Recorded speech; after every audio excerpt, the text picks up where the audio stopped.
తలక మీద ఈపు మీద కూర్చొని 2 ఎంటికలు పట్టి గుద్ది గుద్ది గుద్ది గుద్ది పానం పోయేదాకా గుద్దిండు. పానం పోయేదాకా అద్దు అమ్మ అమ్మ వెళ్ళిపో వెళ్ళిపో అమ్మ చాలు దాగోళ్ళకి వేసుకుపోతుంది అమ్మ నువ్వు వెళ్ళిపోని నా బిడ్డ తల్లాడిందంటే మళ్ళీ ఆడ చెప్తుండ అన్నమాట.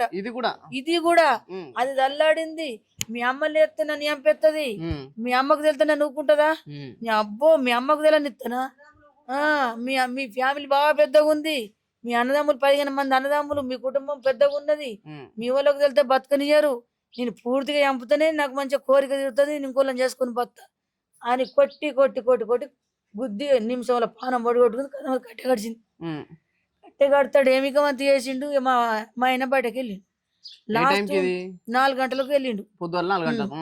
4 గంటలకు మూత్రంకు అప్పప్పుడు లేస్తాం కదా తెల్లారంగా, 1-2 ఎంగలు లేస్తే భయపడతామని లేవాం. తెల్లారంగా 4 గంటలకు 5 గంటలకు లేస్తాం. ఆయన లేచేవారికి అది కొట్టుకుంటుందో మరి సామాన్లు కింద పడ్డాయి.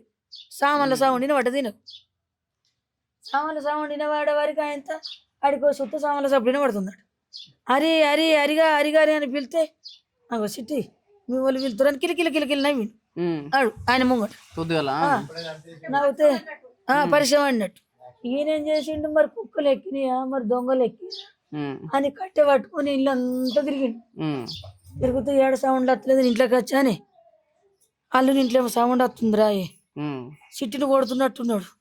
ఆయన కరెక్ట్ చెప్పిండు. నాన్నెత్తి పాడువాడ నేను పట్టించుకోలేను.